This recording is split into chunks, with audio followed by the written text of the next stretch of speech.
Good morning बच्चों। Class 11th chemistry के आज के इस सेशन में आप सभी स्टूडेंट्स का वेलकम है। हम चैप्टर 5 यानी रासायनिक साम्य इस लेसन को पढ़ रहे हैं। आज के इस सेशन में हम दो नियम को पढ़ेंगे और साथ ही उसके काफ़ी इम्पोर्टेंट बातों को भी स्टडी करेंगे। पहला है लॉ ऑफ मास एक्शन और दूसरा है लॉ ऑफ केमिकल इक्विलिब्रियम। तो चलिए इसे अब पढ़ना शुरू करते हैं।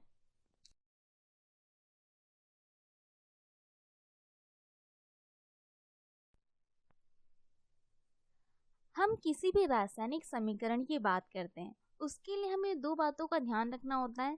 पहला है अभिकारक, दूसरा होता है उत्पाद या फिर क्रियाफल। किसी भी रासायनिक क्रिया के फलस्वरूप हमें अभिकारक से उत्पाद मिलता है। अब बच्चों उसी के लिए एक नियम बनाया गया है जिसका नाम है द्रव्यानुपाती क्रिया का नियम। इस नियम के अनुसार किसी भी पदार्थ की अभिक्रिया की दर उसके अभिकारक पदार्थों के सक्रिय द्रव्यमान के समानुपाती होता है। सक्रिय द्रव्यमान इसे हम कह सकते हैं कि हम उस अभिकारक को एक ब्रैकेट में लिख देते हैं। अब यदि हमारा अभिकारक एक से अधिक हो तो इन दैट केस इस अभिक्रिया की दर उसके अभिकारक पदार्थों के सक्रिय द्रव्यमान के गुणनफल के समानुपाती होता है। यहाँ पे आपको एग्जाम्पल दिखाया जा रहा है कि यहाँ पर एक रासायनिक अभिक्रिया है जिसमें ए यानी अभिकारक क्रिया करके उत्पाद बी बना रहा है। अब अभिक्रिया की दर, जैसे कि हमने इस नियम को जाना है, अभिक्रिया की दर अभिकारक पदार्थों के सक्रिय द्रव्यमान के समानुपाती होता है। तो सक्रिय द्रव्यमान में हमने ए को एज अ ब्रैकेट के रूप में लिख दिया है। अब इस समानुपाती निशान को हटाने के लिए हम के का यूज करते हैं। के साम्य स्थिरांक कहलाता है।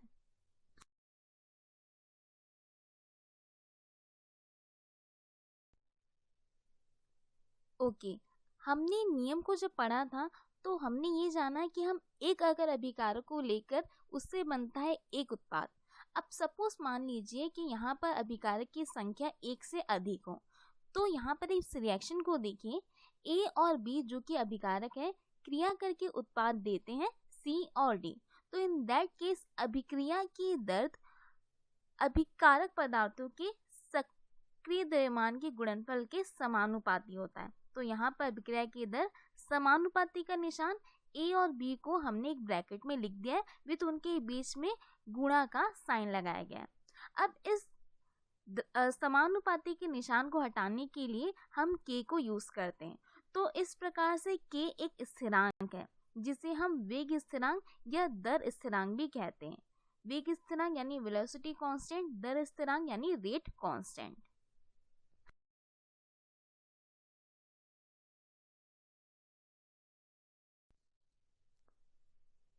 Let's take a look our next topic जिसका नाम है रासायनिक साम्यावस्था का नियम।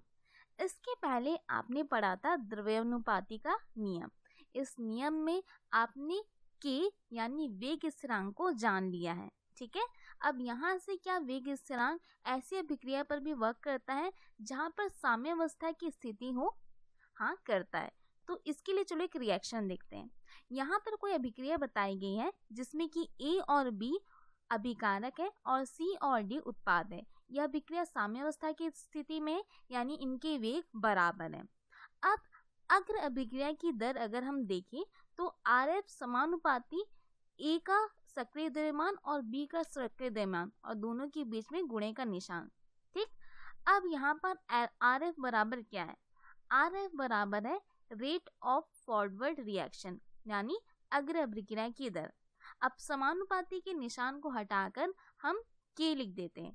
चूंकि ये फॉरवर्ड रिएक्शन है इस वजह से हम के के साथ में एफ को भी पुट कर देते हैं, जहां पर के एफ की वैल्यू होती है अग्र अभिक्रिया का वेग स्थिरांक। इस हिसाब से पश्च अभिक्रिया का भी वेग स्थिरांक होना चाहिए। तो चलिए उसे देखते हैं।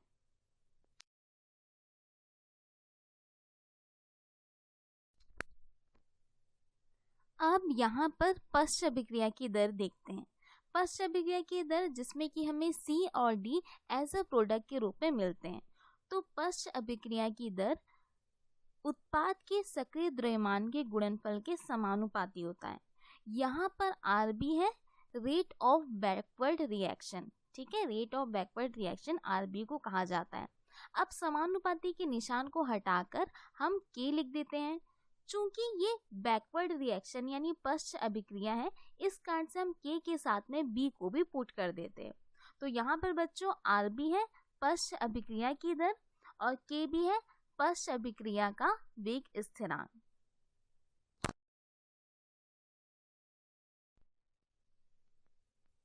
हमें अग्र अभिक्रिया का वेग स्थिरांक और पश्च अभिक्रिया का वेग स्थिरांक मिल चुका है। हम जानते हैं कि रासायनिक साम्य वह अभिक्रिया होती है जिसमें कि अग्र अभिक्रिया की दर और पश्च अभिक्रिया की दर बराबर हो जाती है, या फिर यूँ कहें कि अग्र अभिक्रिया की वेग और पश्च अभिक्रिया की वेग बराबर हो जाती है। तो इस हिसाब से आर एफ बराबर आर बी होना चाहिए। इसे हमने देख लिया। अब समीकरण 1 और 2 से हम देखते हैं। समीकरण 1 में हमें आर एफ की वैल्यू पता चल जाती है जो कि के एफ ए और बी है। वही आर इक्वेशन 2 में हमें आर बी की वैल्यू पता चलती है जो कि है के बी सी इंटू डी। अब यहाँ पर हम के एफ को वहीं पे रखते हैं और के बी को पक्षांतर करते हैं, तो के एफ के अपॉन में के बी आ जाता है। सी इंटू डी वैसे ही रहेगा, उसके जस्ट अपॉन में ए इंटू बी आ जाता है। तो इस प्रकार से बच्चों के एफ अपॉन के बी, इसे हम के सी या फिर सिर्फ के बी लिख सकते हैं। तो इस प्रकार से K is equal to C into D upon A into B, ये के है हमारा साम्य स्थिरांक। इस प्रकार से किसी भी उत्क्रमणीय अभिक्रिया में अग्र अभिक्रिया और पश्च अभिक्रिया के दर स्थिरांक के अनुपात को साम्य स्थिरांक कहा जाता है।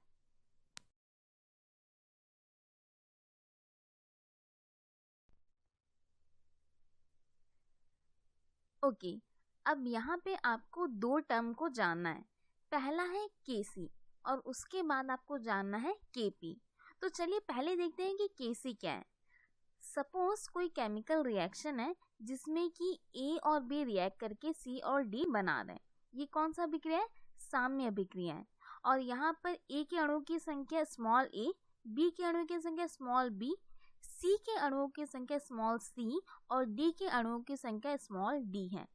अब यहाँ पर इसे अगर हम साम्य स्थिरांक के रूप में लिखें तो के सी इज इक्वल टू हो जाएगा सी into D upon A into B, और इनके अणुओं की संख्या ठीक इनके घात के रूप में लिख दी जाती है। अब ऐसी अभिक्रिया जिसमें कि अभिकारक और क्रियाफल के सांद्रण यानी उनकी मात्रा को मोल प्रति लीटर के रूप में बताया जाता है, तो ऐसी कंडीशन में हम साम्य स्थिरांक को के और स्मॉल सी के रूप में प्रदर्शित करते हैं। ठीक है, तो बच्चों हम साम्य स्थिरांक तो जानते हैं कि हम उसे के रूप में डिनोट करते हैं, लेकिन किसी साम्य अभिक्रिया में अगर हमारे अभिकारक और उत्पाद मोल प्रति लीटर के सांद्रण में एक्सप्रेस किए जाए तो इन दैट कंडीशन हम साम्य स्थिरांक को के और स्मॉल सी से डिनोट करते हैं।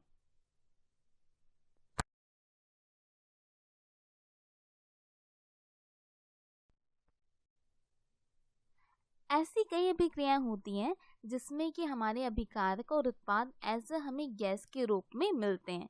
तो ऐसी कंडीशन में हम साम्य स्थिरांक को कैसे लिखेंगे?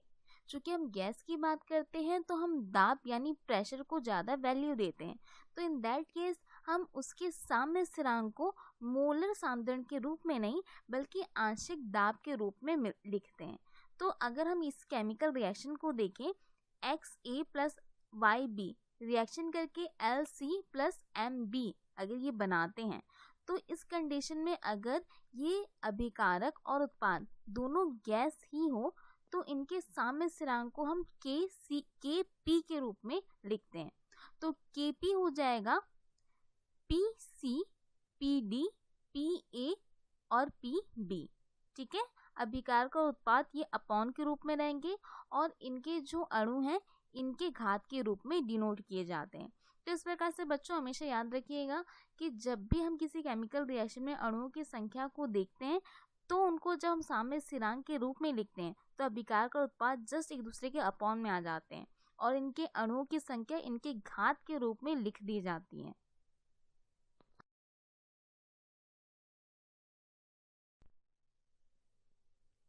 यहाँ से आपका एक टॉपिक जनरेट होता है कि केपी और केसी के बीच में क्या रिलेशन है। तो यहाँ पर ये आपसे क्वेश्चन पूछा जाता है कि केपी और केसी के मध्य में संबंध स्थापित कीजिए। तो यहाँ पर एक आप इक्वेशन को देखिए, ए और बी अभिकारक है, जाहिर सी बात है, रिएक्शन करके सी और डी बना रहे हैं। जहाँ एन और एम ए और बी के अणुओं की संख्या है, वही पी और क्यू सी और डी के अणुओं की संख्या है। अब इसे हम इनके साम्य स्थिरांक को अगर हम मोलर सांद्रण के रूप में लिखें तो के सी हो जाएगा सी into D upon A into B. इनके अणुओं की संख्या को इनके घात के रूप में लिखना है, जिसे मैंने आपको पहले ही मेंशन कर दिया था।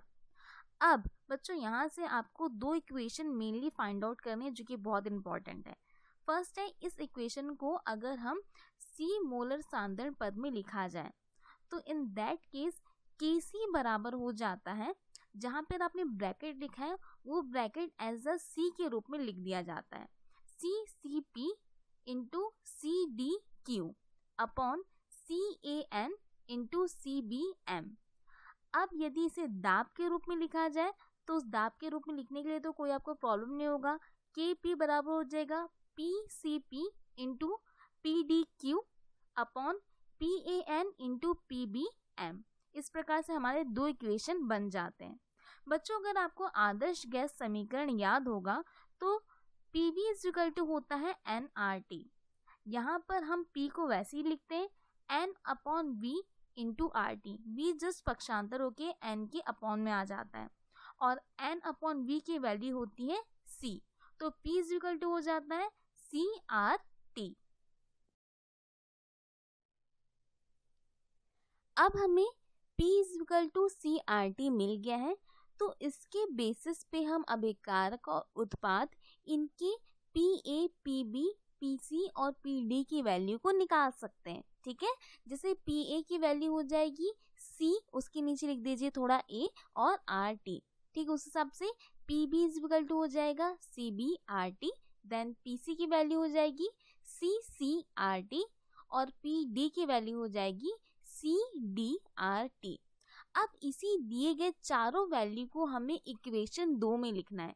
इक्वेशन 2 जहां पर था KP is equal to PC, उसकी घात हो जाएगी P और PD जिसकी घात हो जाएगी D। ठीक, उसके अपॉन में आ जाएगा PA जिसकी घात है N और PB जिसकी घात है M। अब इसमें ही आपको PA, PB, PC और PD की वैल्यू को पुट करना है, जो कि आपको यहाँ पर चार वैल्यू मिल चुके हैं। तो इस प्रकार से KP इज इक्वल टू हो जाएगा CCP RTP into CDQ RTQ upon CAN RTN CBM RTM।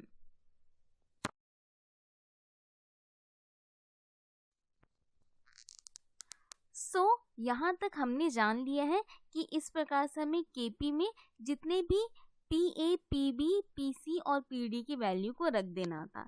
इस वैल्यू को रखने के बाद में हमें ऊपर और नीचे RT है जो कि कॉमन मिल रहा है। अब ध्यान दीजिए, ऊपर साइड पे हमें RT मिला है जिसमें कि RT दो जगह पर है, C के साथ में था और C D के साथ में ये RT था। तो चूंकि RT के बस घात अलग थे लेकिन RT दोनों जगह पर समान था, तो अगर जो हमारा आधार समान होता है तो उनकी घात क्या हो जाती है, जुड़ जाती है, अगर वो इक्वेशन गुणे के रूप में लिखा जाए। ठीक है, तो यहाँ पर जो RT वो गुणे के रूप में थे और उनके आधार समान थे, इस कारण से इनकी जो घातें वे जुड़ जाती हैं।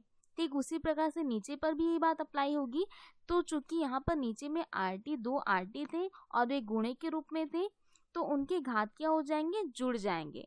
अब ऊपर और नीचे दोनों जो RT है वो अपॉन के रूप में, राइट, भाग के रूप में, जो इस कारण से इनके जो घात हो जाएंगे ये माइनस हो जाएंगे। तो इस प्रकार से हम CCP, CDQ, CAN और CBM इन्हें एक साथ लिख लेते हैं और RT की घात में लिखते हैं P plus Q minus N plus M। ठीक है, अब यहाँ पर हम इस P plus Q minus N plus M इसे हम डेल N के रूप में लिख सकते हैं। इसकी वैल्यू क्या हो जाएगी, डेल N। तो इस प्रकार से बच्चों यहाँ पर हमें डेल एन दिखाता है अणुओं की संख्या में परिवर्तन। अब हम जानते हैं कि सी सी, P C C, D Q, C A N और सी बी एम, इनकी वैल्यू होती है के सी। तो इस कारण से हम के पी इज इक्वल टू लिख देंगे के सी, आर टी वैसे के वैसी, और यहाँ पर डेल एन को पुट कर दिया जाता है। तो इस प्रकार से बच्चों के पी और के सी में ये रिलेशन निकल कर आता है।